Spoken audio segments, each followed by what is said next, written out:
Siempre es un gozo y siempre es un privilegio, como se ha estado repitiendo, el poder ser conscientes de la gloria del Señor, de su hermosura, de su santidad, de su amor, de su presencia y de su obra en nuestros corazones. Y siempre que se comparte y con los hermanos comparten, es que Dios está obrando y están dándose cuenta. No es para acumular esquemas teológicos ni normas, sino abriendo el corazón y compartiendo lo que Dios está haciendo vida en cada uno. Y tantas cosas que nos está continuamente enseñando el Señor y que también hemos recibido y hemos visto como otros hermanos que nos han precedido y que han andado realmente en comunión con el Señor en tiempos anteriores han podido recibir lo mismo y saber que es un testimonio de la verdadera vida en el corazón de los que de verdad quieren seguir al Señor.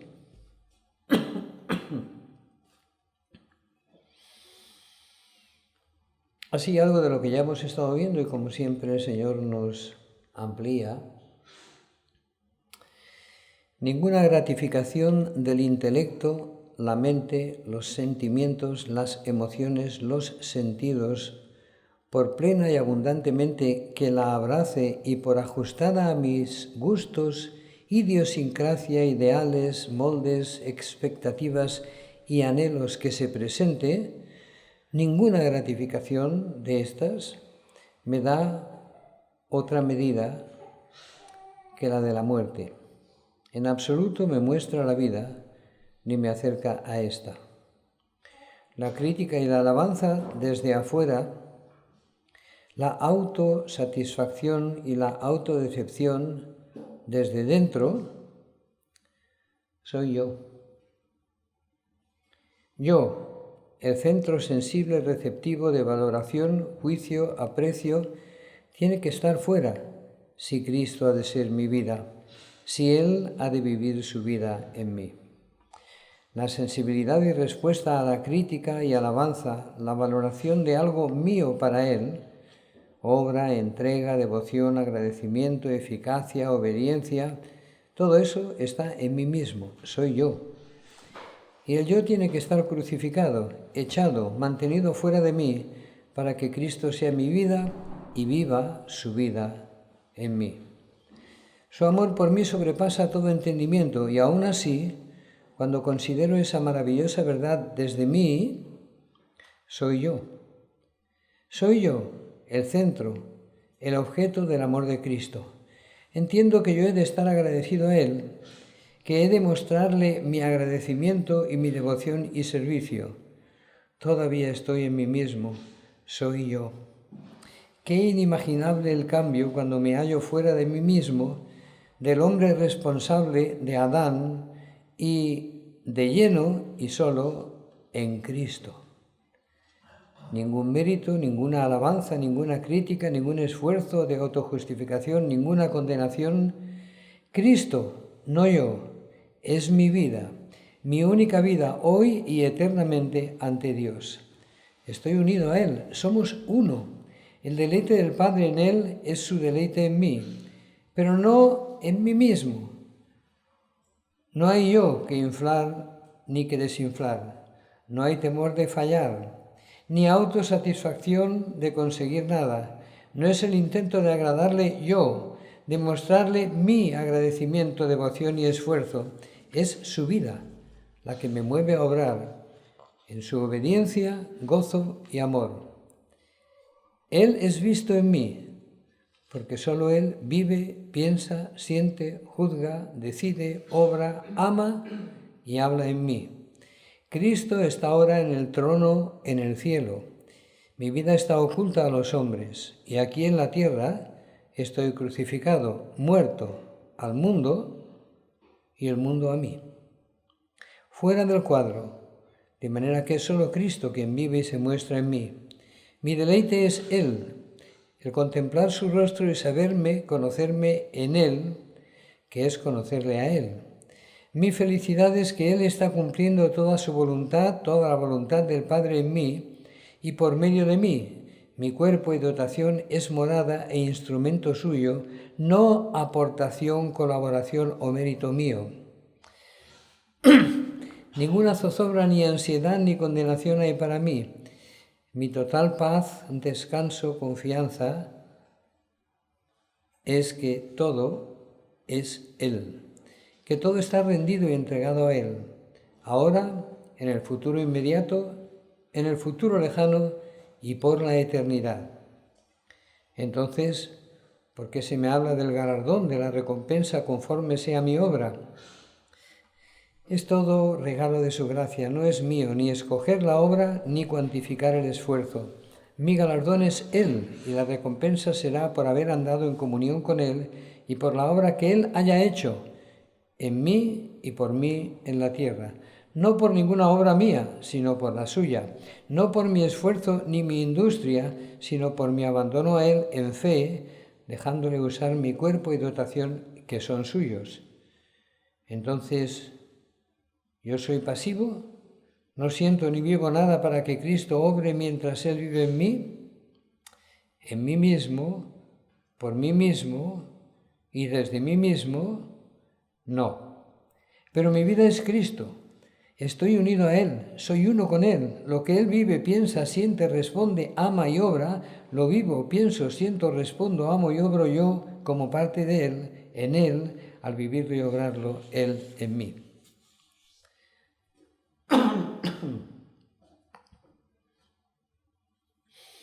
Es absolutamente necesario para el disfrute de una paz estable que el corazón descanse solamente en la autoridad de la Santa Escritura.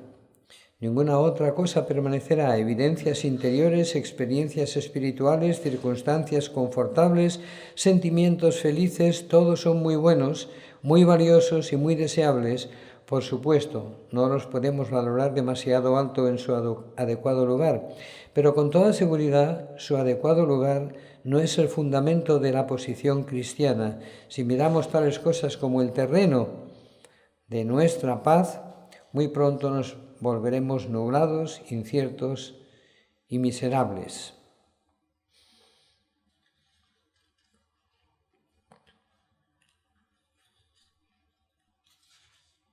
Estoy leyendo un texto de Mackintosh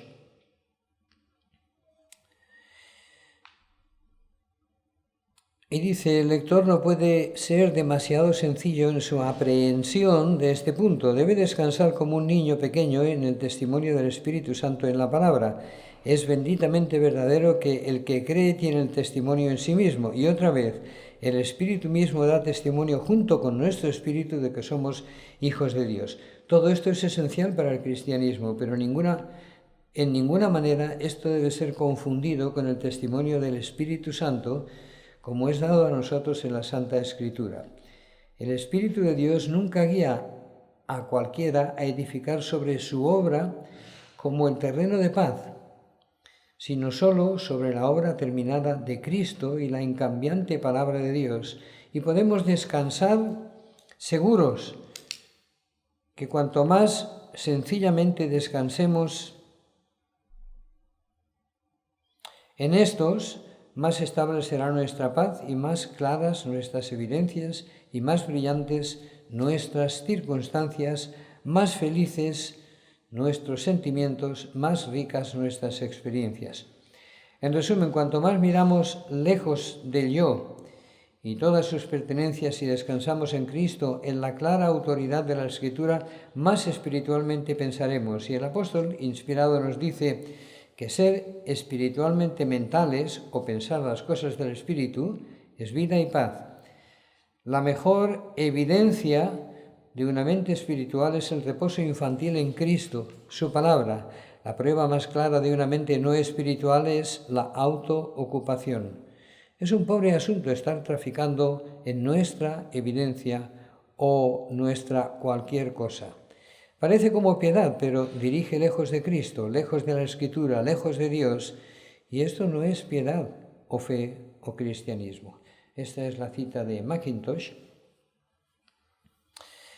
Y ahora leo una cita de Murray. No mires una vida de santidad como una carga y un esfuerzo, sino como el natural crecimiento de la vida de Cristo dentro de ti, y que una reposada, esperanzada, feliz fe te provea con todo lo que necesitas para una vida santa, provisto de la santidad del Señor Jesús. Así entenderás y probarás qué es habitar en Cristo, nuestra santificación. Esta es la cita de Murray.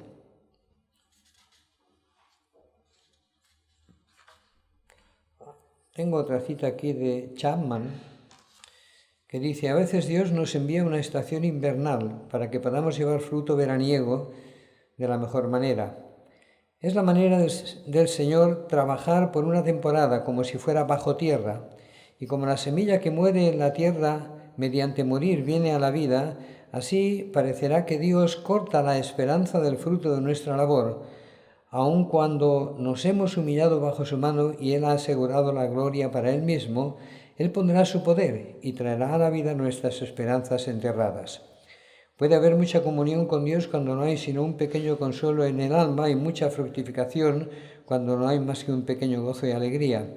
Llevamos fruto cuando damos crédito a la palabra de Dios contra las apariencias y cuando sometemos nuestra voluntad a la suya. No hay seguridad para que llevemos fruto en el tiempo que ha de venir si no llevamos fruto en la hora presente.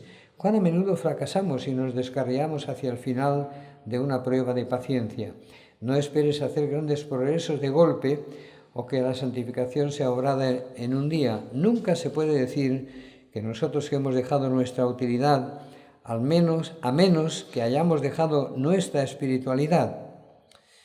Repito, nunca se puede decir de nosotros que hemos dejado nuestra utilidad, a menos que hayamos dejado nuestra espiritualidad. Pero primero hemos de venir a la marchitez, a la fulminación de nuestra carne, antes de que podamos volvernos espiritualmente fuertes y fructíferos. Esta es la cita de Chapman.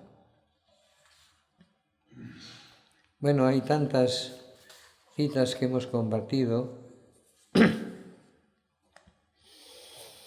Sin vida natural no hay comunicación ni mensaje natural. Sin vida espiritual no hay comunicación ni mensaje espiritual. Primero es siempre la vida. El mensaje lleva la naturaleza de la vida. Toda visión de avance, felicidad o plenitud espiritual se conforma primero en el molde o tipo natural. No es sino cuando la decepción y el fracaso han mostrado la naturaleza del molde que entramos en la verdadera naturaleza de esa misma visión en la vida. La vida natural, la vida espiritual, ¿verdad? Primero han de ser puestos de manifiesto los ídolos atrincherados en el corazón natural para poder identificarlos y ser hechos libres de ellos y vivir esa visión sin rincones oscuros, desconocidos o ocultos, sin falsificaciones con sucedáneos en el ámbito de la carne, ni intentos de producirla por nosotros mismos, ni decepciones, en la plenitud de la luz. Tú me encontraste muerto y me llamaste estando yo muerto. ¿Y ahora qué te pido?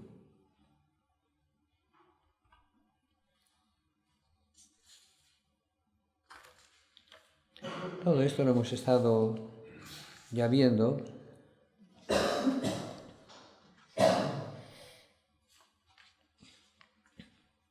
Entonces ahora voy a leer una cita de Stanford.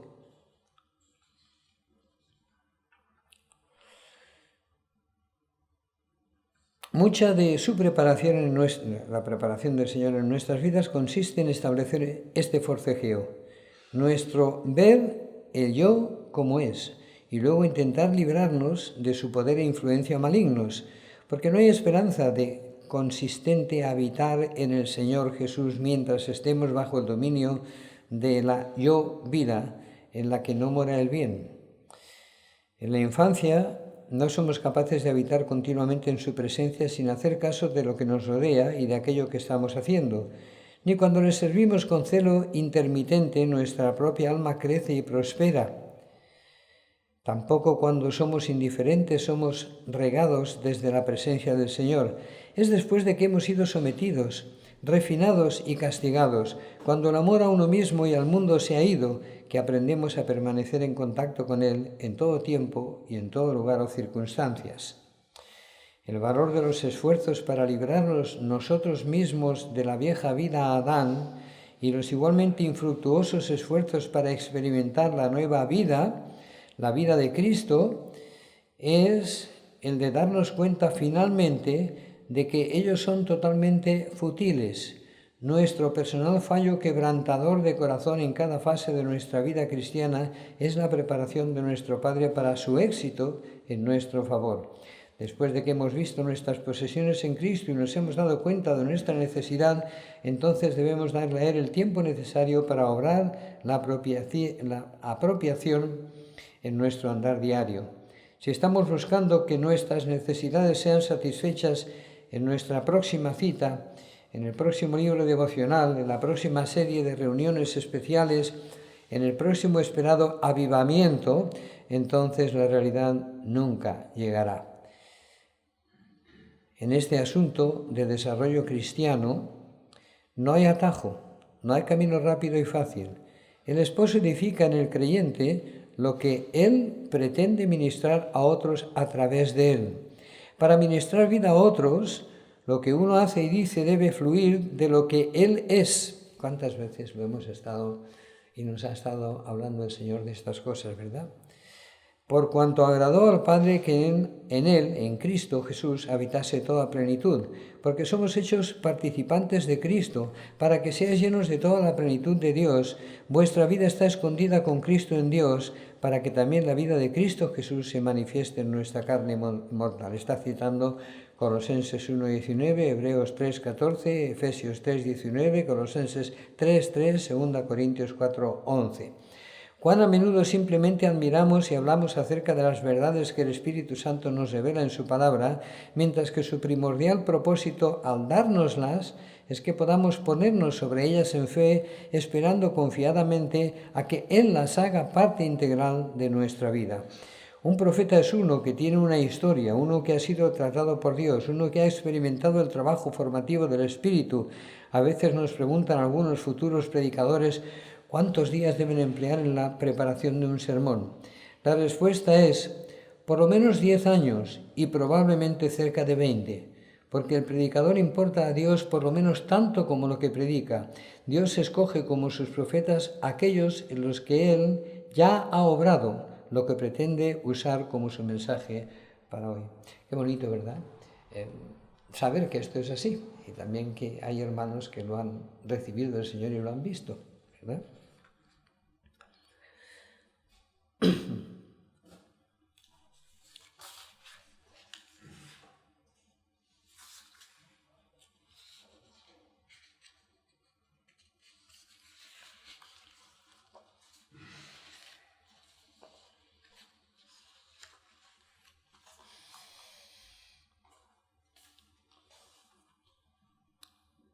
Bueno, esto lo que he leído ha sido una cita de Stanford, ya lo he dicho.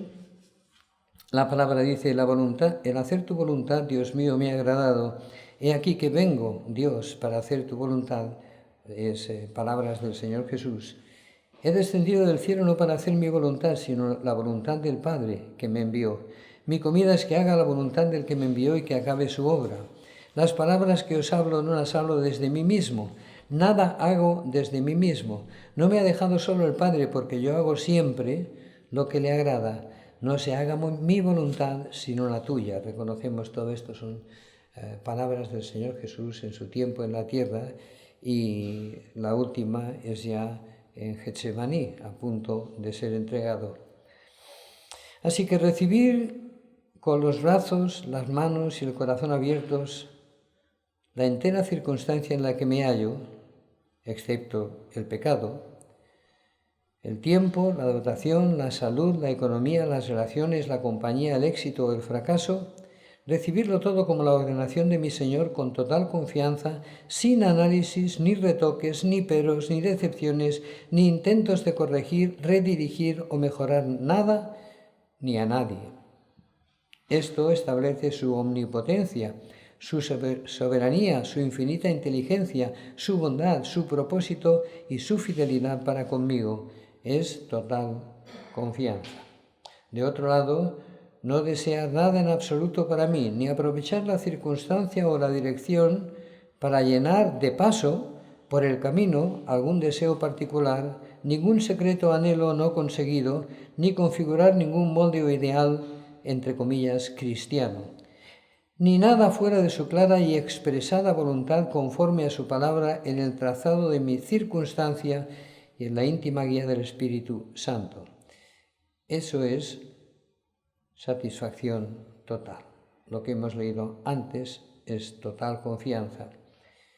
Y esto es completo descanso, he dicho satisfacción total. En el tercer lugar, tener en su presencia la delicia y la plenitud de gozo y el cumplimiento de todo mi deseo. Eso es satisfacción total. Hacer de mi obediencia el sentido y la felicidad de cada momento y de toda mi vida hasta el fin sin titubeos ni desvíos es la felicidad total. Nada necesita, nada puede añadírsele, nada puede disminuirla o alterarla. Amy dice, voy a leer una cita de ella, nosotros no hemos de hacer el viento, ni rogarle a él que sople. Nada tenemos que hacer con la maravilla de ello. Nuestro único trabajo es colocar nuestras velas para cazar su más mínimo susurro. Sopla, sopla, oh aliento, realmente quiere decir, oh aliento, mis velas están dispuestas conforme a las promesas de mi Señor, llénalas ahora. ¿Y qué le importa a él si el bote es pequeño o grande? Todo lo que el viento pide es una vela dispuesta para cazar aquello que está dispuesto a llenar la simple nada de todos nosotros. La única condición para recibir es obediencia y la única condición para avanzar es la misma. Cede al impulso a orar, a cantar, a hablar, a estar en silencio, ser o hacer cualquier cosa. Nunca ahogues al espíritu, nunca lo entristezcas arguyendo o desatención, no apagues el espíritu, no aflijas al espíritu. Esta es la cita de Amy Carmichael.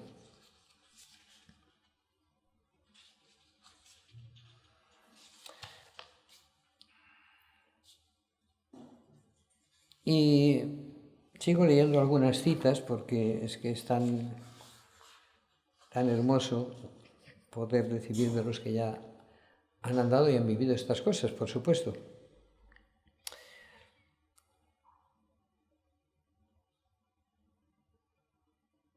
Para la mayoría de nosotros es tiempo de dejar de pedirle ayuda a Dios. Él no nos ayudó a ser salvos. Él no pretende ayudarnos a vivir la vida cristiana. La inmadurez considera al Señor Jesús un ayudador.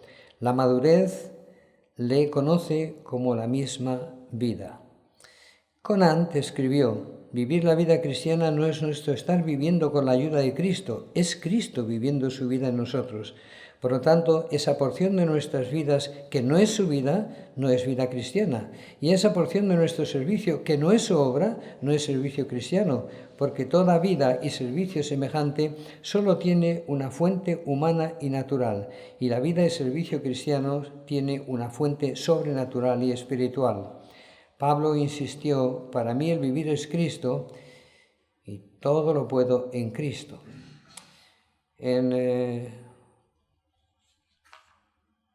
William Newell dijo, el gran artificio de Satanás es conducir a las almas sinceras a suplicar otra vez a Dios por lo que Dios dice que ya ha sido hecho. Cada uno de nosotros tuvimos que ir más allá de la etapa de ayuda para nuestro nuevo nacimiento y gracias a Él por lo que ya ha hecho en nuestro beneficio. Dios no podría nunca responder una oración pidiendo ayuda en el tema de la justificación. El mismo principio es verdad para la vida cristiana. Nuestro Señor Jesús espera ser deseado y ser todo en nosotros y hacer todo a través de nosotros, porque en Él habita corporalmente toda la plenitud de la deidad y vosotros estáis completos en Él. No se confía en Dios ni se honra a Dios en nuestro continuo pedirle a Él ayuda. Delante de mi Dios, pues, suplirá todo lo que os falta conforme a las riquezas de su gloria en Cristo Jesús. Filipenses 4:19. ¿Cómo podemos rogar por ayuda? Nuestra responsabilidad es ver en la palabra todo lo que es nuestro en Cristo y entonces agradecer a Él y confiar en Él para aquello que necesitamos. Más tarde o más temprano debemos encarar lo que Hugel declara: cuando la vida de oración del cristiano brota de una correcta posición, ajustado totalmente a Cristo en su muerte y resurrección, sigue un vasto cambio de procedimiento. Mucho del mero tipo de ruego, aunque por supuesto pedir es siempre correcto, ya que el Señor dice: pedid y recibiréis, mucho de ese mero tipo de ruego cede el lugar a una positiva e inefablemente gozosa apropiación. Mucho de nuestro rogar fracasa en ser registrado en el cielo porque le falta brotar de relaciones correctas con el Padre en unión con Cristo en muerte y resurrección, en cuya posición uno simplemente se apropia de lo que ya es suyo. Todo, dice el apóstol Pablo, es vuestro, y vosotros de Cristo y Cristo de Dios. 1 Corintios 3, 21 y 23. Ya que sin fe es imposible agradar a Dios. Hebreos 11, 6. Podemos considerar algunas declaraciones más fuertes, pero verdaderas, para clarificar más la actitud de fe que agrada en su corazón. En nuestras oraciones privadas, en nuestros servicios públicos, escribe Tozer, siempre estamos pidiendo a Dios que haga cosas que Él o bien ya ha hecho o no puede hacer por causa de nuestra incredulidad. Le suplicamos que hable cuando Él ya ha hablado y está hablando en este mismo momento. Le pedimos que venga cuando Él ya está presente y esperando a que nosotros le reconozcamos. Rogamos al Espíritu Santo que nos llene cuando le estamos estorbando todo el tiempo con nuestras dudas. Fijaos que claro y qué hermoso, ¿verdad? Esto lo escribió Tozer. Y Gordon dijo: cuando estás en lo recio de la batalla, cuando eres el objeto de ataque, suplica menos y reclama más del territorio de la sangre del Señor Jesús. No quiero decir pide a Dios que te dé victoria, sino reclama su victoria para que te cubra.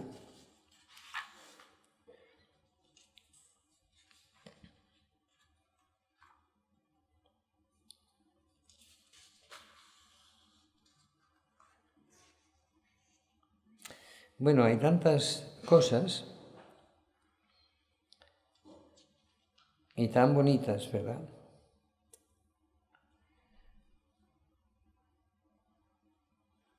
También Watchman Nee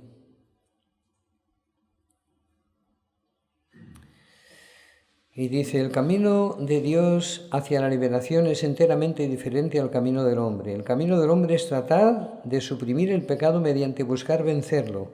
El camino de Dios es quitar de en medio al pecador. Muchos cristianos se lamentan de su debilidad pensando que si solo fueran más fuertes todo estaría bien. La idea de que, puesto que el fracaso en llevar una vida santa es debido a nuestra impotencia, siempre es demandando algo más de nosotros, nos lleva naturalmente a esa falsa concepción acerca del camino hacia la liberación. Si estamos preocupados con el poder del pecado y con nuestra incapacidad para enfrentarlo, entonces concluimos naturalmente que para lograr la victoria sobre el pecado debemos tener más poder. Si tan solo fuera más fuerte, decimos, podría vencer mis violentos arranques de temperamento. Así entonces suplicamos al Señor que nos fortalezca para que ejerzamos mayor autocontrol. Pero esto está completamente equivocado. Esto no es cristianismo. La manera de Dios de librarnos del pecado no es haciéndonos más fuertes y más fuertes, sino haciéndonos más débiles y más débiles. Este es sin duda un camino peculiar de victoria, dices tú, pero es el camino divino. Dios nos hace libres del dominio del pecado, no haciendo más fuerte a nuestro viejo hombre, sino crucificándolo. No ayudándolo para hacer algo, sino quitándolo de la escena de acción. El creyente no tiene que suplicar él tiene que apropiarse agradecido de lo que ya es suyo en Cristo, porque el justo vivirá por fe. Y Andrew Murray dice, aunque es lento y con muchos tropezones, la fe que siempre agradece a Dios, no por las experiencias, sino por las promesas en las que puede descansar, marcha adelante de fuerza en fuerza, aún creciendo en la bendita seguridad de que Dios mismo perfeccionará su obra en nosotros.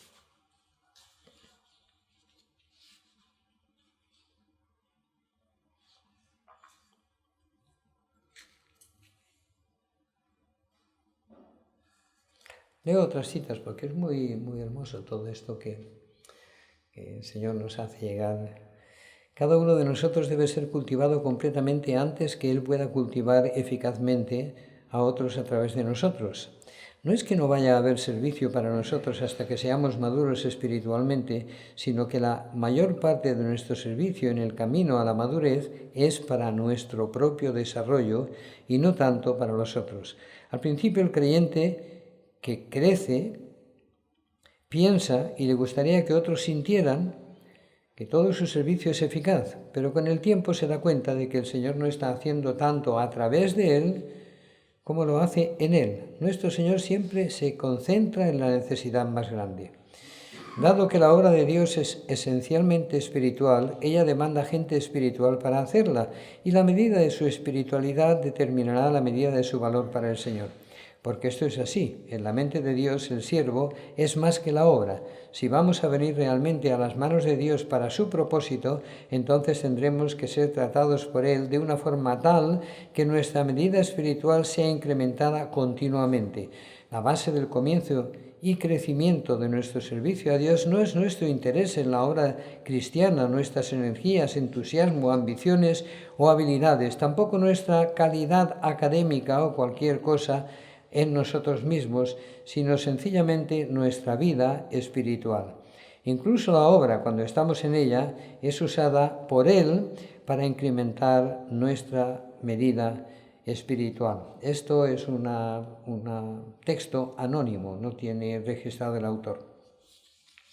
Pero Watchman Nee dice, es un error medir la madurez espiritual meramente por la presencia de dones. Por sí mismos son una base inadecuada para una influencia duradera del hombre para con Dios. Pueden estar presentes y pueden ser valiosos, pero el objetivo del Espíritu es algo mucho más grande, formar a Cristo en nosotros mediante el obrar de la cruz. Su meta es ver a Cristo forjado en los creyentes. Así que no es meramente que un hombre hace ciertas cosas o habla ciertas palabras, sino que él es cierta clase de hombre. Él mismo es lo que predica.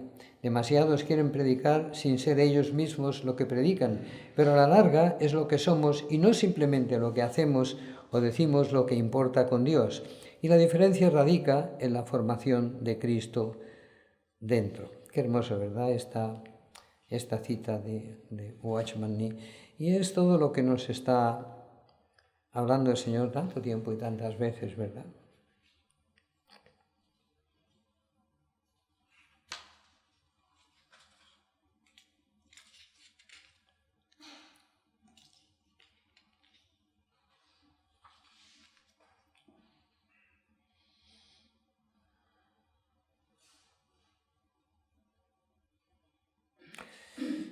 Aquí tengo otra cita de Stoney que dice: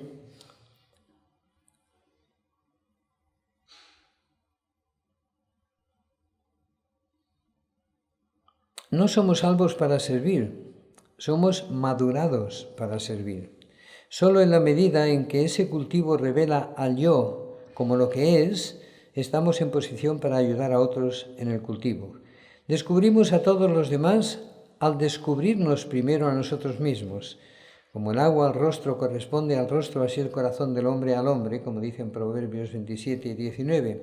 Para contrapesar el conocimiento del yo, nuestro Padre nos capacita para crecer en la gracia y el conocimiento de nuestro Señor y Salvador Jesucristo, segunda de Pedro 3:18.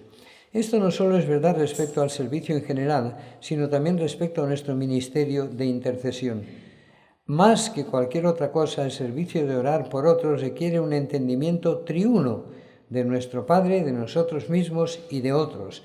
Orar por otros solo puede fluir de un corazón en reposo respecto a sí mismo y conociendo el valor de los deseos que expresa para otros. No podría ser auténtico ni feliz cuando ora de otra manera. Pablo escribió: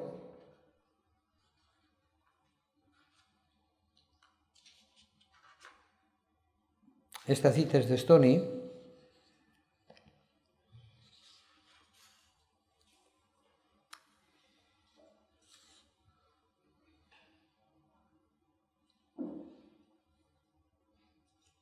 y otra cita de Stoney también.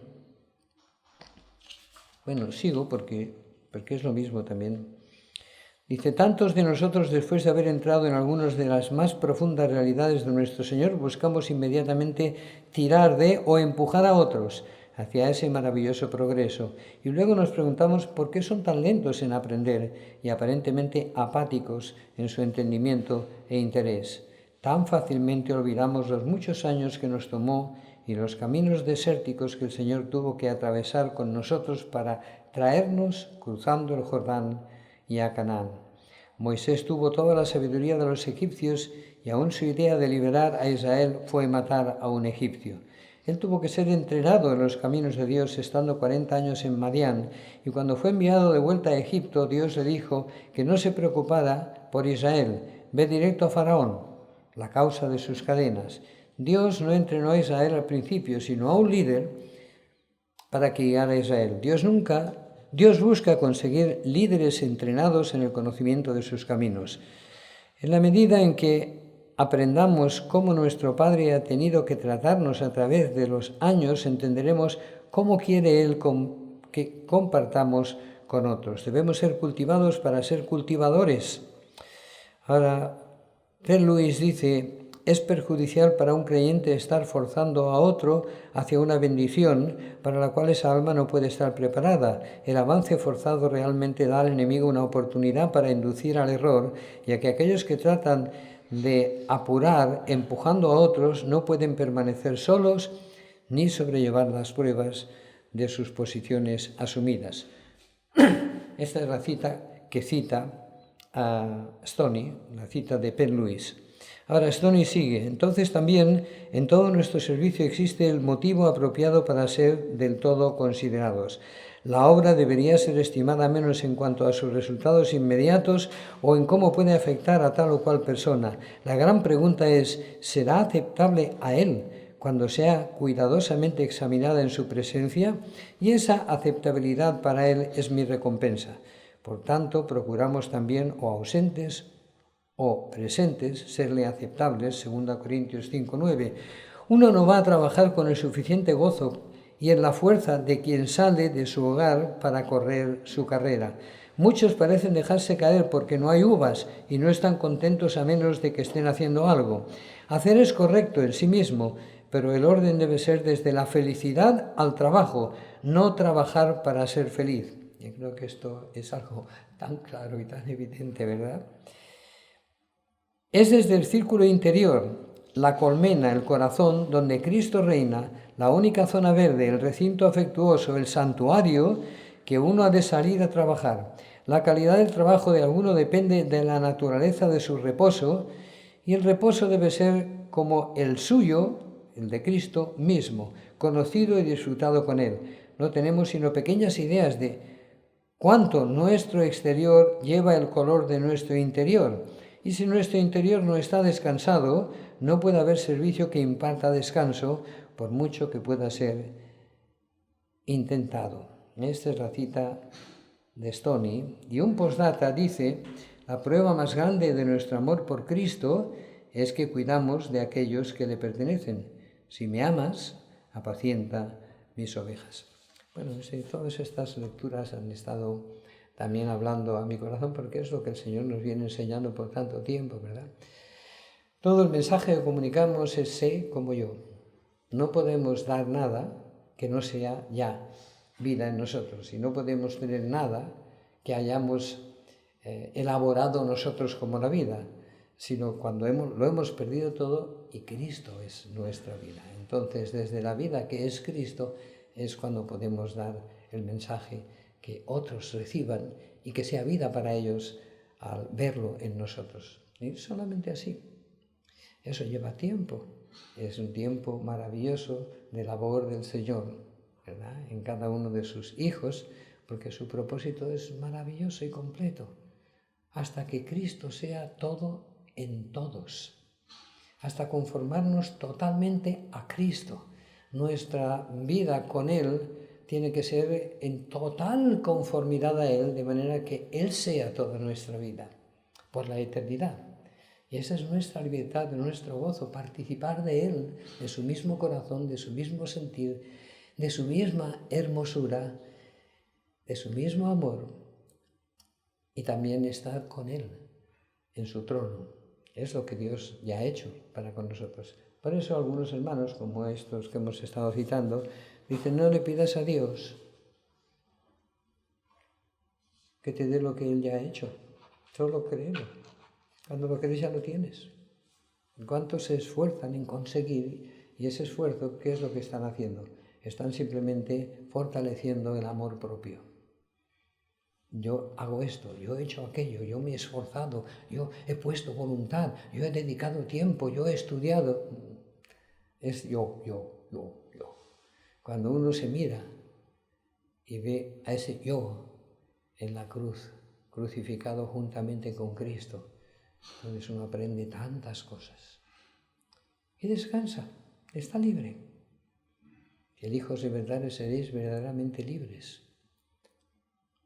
Y puede mirarle sin velos, sin nubes. Puede deleitarse en Él porque Él es toda la confianza de uno. No hay ninguna confianza en uno mismo ni en nada de lo que uno haya podido hacer. Ya sabemos que toda dotación es una trampa para el hombre, ¿verdad? La criatura con más dotación de la que tenemos noticia, creada por Dios, es Satanás. ¿Y cómo se rebeló contra Dios? Porque se vio con tanta dotación, ¿verdad? Y a lo largo de la historia tenemos, y la palabra nos da ejemplos claros, de personas que han recibido dotación en algún aspecto de Dios y se han extraviado precisamente porque se creían importantes, capaces. Todo está en la cruz. Todo lo llevó el Señor Jesús. Y si el Señor Jesús tuvo que morir por mí, no hay nada en mí ni de mí que pueda agradar a Dios. Y ninguna dotación que siempre es recibida de Dios la puedo utilizar como argumento para haber trabajado para Él. Ninguna dotación, ¿verdad? Así que es peligro, ¿verdad? Cuando una persona recibe dotación de Dios, sea la dotación física, en su aspecto, en su fuerza, en su capacidad para trabajar, para correr, para competir, es una trampa, porque esa persona dirá, es que yo valgo. Y otras personas dirán, ¿verdad? Y le estarán adulando. Y una persona tiene una cierta capacidad porque tiene un coeficiente intelectual algo alto y tiene capacidad para estudiar, para acumular conocimientos, para relacionarlos, para después poder sistematizarlos y exponerlos. Es una trampa. Porque esa persona dirá, porque yo entiendo, porque yo puedo llegar a conclusiones y puedo establecer razonamientos y principios, y claro, y todo esto lo tengo acumulado. Es una trampa. Si no os volvéis como niños, no podéis entrar en el reino de Dios. Todo eso es la carne, todo eso es el uso de algo que te ha dado Dios para enfrentarte a Dios, para decirle, mira cómo valgo, mira cómo te sirvo. Cuando Dios tuvo que hacerse hombre y morir por ti y por mí en la cruz, decimos, pero mira cómo te he buscado, mira cómo me he portado bien, mira cómo he tratado de ser piadoso, de conducirme con temor, de hacer buenas obras, de cumplir ceremonias o mandamientos. Es porque uno no se ha visto. Cuando uno mira a la cruz y ve al Señor Jesús en todo aprobado por Dios, conforme en todo al corazón de Dios y con esa gloria de su propia persona en la cual estaba expresando la gloria del mismo Dios, entregarse a la muerte en mi lugar, pues ¿qué voy a reclamar de mí? ¿Qué voy a valorar de mí? ¿Qué base puedo encontrar en cualquier aparente facultad mía, sea física, intelectual, sea de sensibilidad, de cualquier tipo, sea emocional o religiosa? Todo tuvo que ser crucificado. Pero tuvo que ser crucificado el Hijo de Dios, con eso mío, para librarme. Y ahora voy yo a venir delante de Dios diciendo, mira, pero es que yo tengo cierto valor, ¿verdad? Hasta que Dios abre nuestros ojos y nos damos cuenta. Y después, cuando uno ya está siendo tratado por el Señor, perseverando en creer en el Señor, en recibir lo que Él nos va dando continuamente, y sabemos que el Señor nos habla continuamente, entonces se va manifestando crecimiento, que es de Él, no de uno. Y es cuando el crecimiento, como hemos leído, llega a un cierto punto de madurez, cuando Dios empieza a usar a ese hijo suyo para otros. Lo vemos, ¿no? Porque si no, lo que está haciendo es sus propias inquietudes, su propia falta de crecimiento, su propio no entender, y está comunicándolo a otros. Y más si los juzga y los tiene en poco, ¿verdad?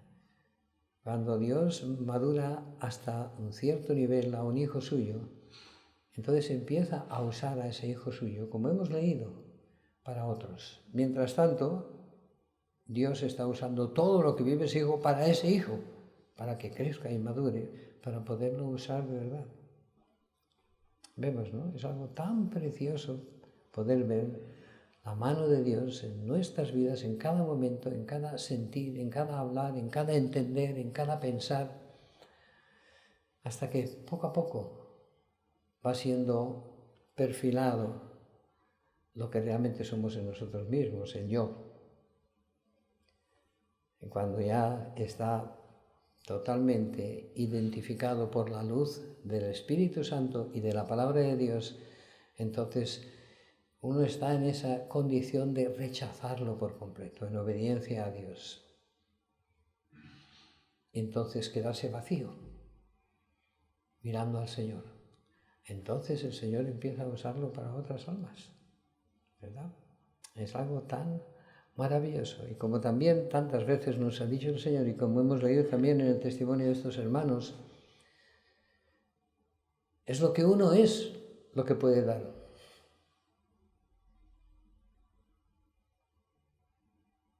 Y si lo que uno es Cristo que está en uno y nada más, está dando algo. Si lo que uno es lo que uno se piensa que es, entonces está dando muerte. Lo vemos, ¿no? Tan bonito. Y Como también hemos leído, el predicador tiene que ser lo que predica. ¿Vemos, no? Los que predican el poder y la fuerza y la vida y la libertad, y ellos mismos necesitan todo eso para ser vistos y para ser seguidos, no son lo que predican. La libertad es la libertad de uno mismo.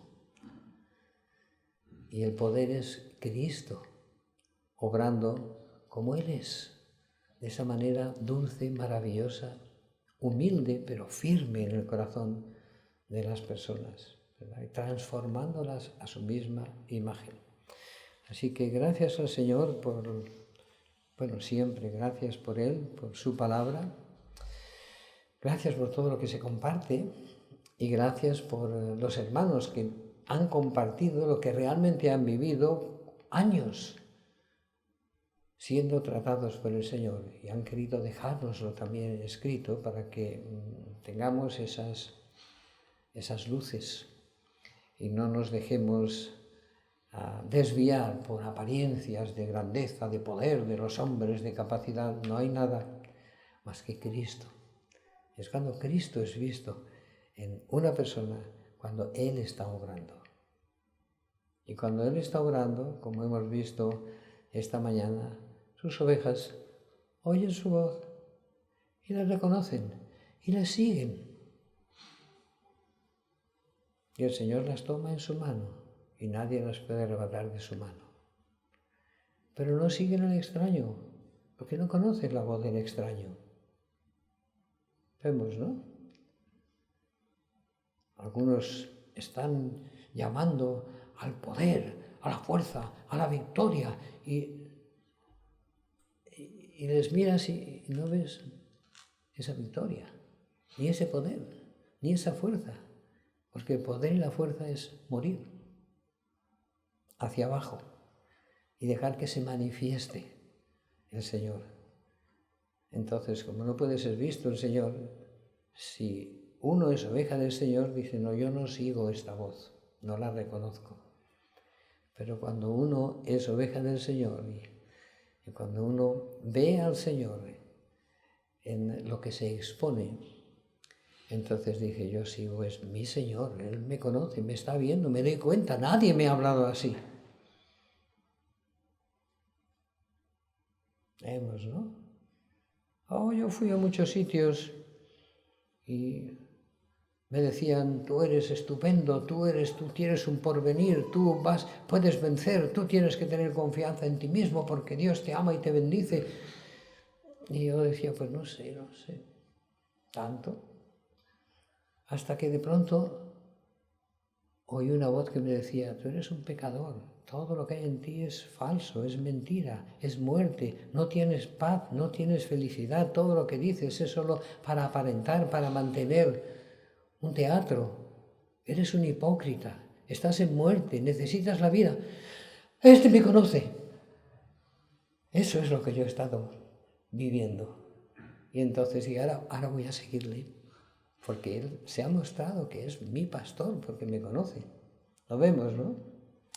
Bueno, gracias al Señor porque estamos en su presencia, porque Él es el que tiene nuestras vidas en su mano, porque Él es el que produce el querer como el hacer, el que ha trazado cada una de nuestras circunstancias, incluso las más insignificantes, porque es infinito en sabiduría, en poder, y toda la historia está en su presencia, delante de Él, y Él conoce hasta un pequeño detalle que nos parece sin significado, lo está disponiendo Él por amor a nosotros, para conformarnos a Él para la eternidad. Gloria a su nombre.